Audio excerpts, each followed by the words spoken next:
সীমান্ত সুরক্ষা নিয়ে আগেই নিজের সরকারের অবস্থান স্পষ্ট করেছিলেন মুখ্যমন্ত্রী শুভেন্দু অধিকারী। শিলিগুড়িতে কেন্দ্রীয় স্বরাষ্ট্রমন্ত্রী অমিত শাহের সঙ্গে বৈঠকে সেই বিষয়গুলি আরও একবার সামনে এলো।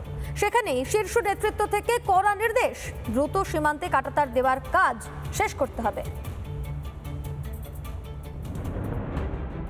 রাজ্যে ক্ষমতায় আসার পরই বিএসএফ এর হাতে জমি তুলে দিয়ে সীমান্ত রক্ষা নিশ্চিত করেছিল রাজ্যের নতুন মন্ত্রিসভা। সেই নিয়ে বিশেষ সমন্বয় বৈঠক সারলেন কেন্দ্রীয় স্বরাষ্ট্রমন্ত্রী অমিত শাহ।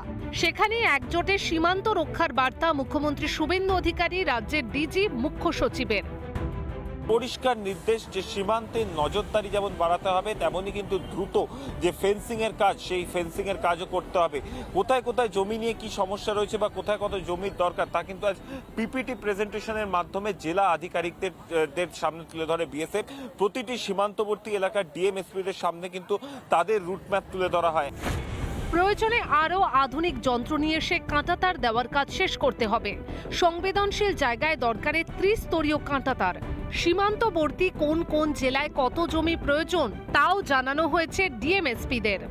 সবথেকে গুরুত্বপূর্ণ হচ্ছে ভারতবর্ষের 140 কোটি মানুষের সুরক্ষা, আজকে রাজ্যের মানুষের সুরক্ষা। কিন্তু অদ্ভুতভাবে আগেই সরকার তারা এই সুরক্ষা নিয়ে ছিনিমিনি খেলেছে।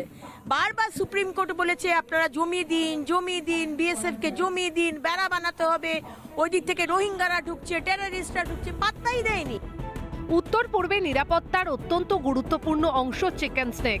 সূত্রের খবর, স্বরাষ্ট্রমন্ত্রীর সঙ্গে বৈঠকে সেখানে নিরাপত্তার জন্য অতিরিক্ত জমি চেয়েছে এসএসবি।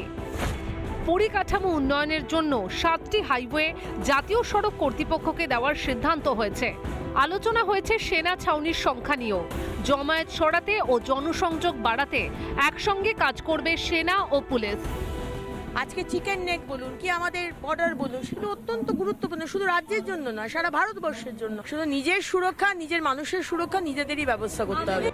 নবান্নে বৈঠক সারার পাশাপাশি শিলিগুড়ির ফুলবাড়িতে ভারত বাংলাদেশ সীমান্ত পরিদর্শন করেন কেন্দ্রীয় স্বরাষ্ট্রমন্ত্রী। সঙ্গী ছিলেন মুখ্যমন্ত্রী।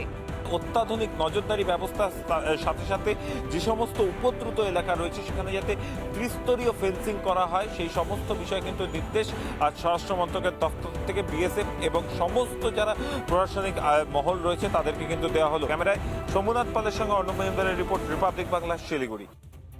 নানা ধরনের কন্টেন্ট দেখার জন্য লাইক করুন, শেয়ার করুন আমাদের ফেসবুক পেজ, সাবস্ক্রাইব করুন আমাদের ইউটিউব চ্যানেল। পাশাপাশি অন্যান্য ব্রেকিং নিউজের জন্য অবশ্যই চোখ রাখুন রিপাবলিক বাংলায়।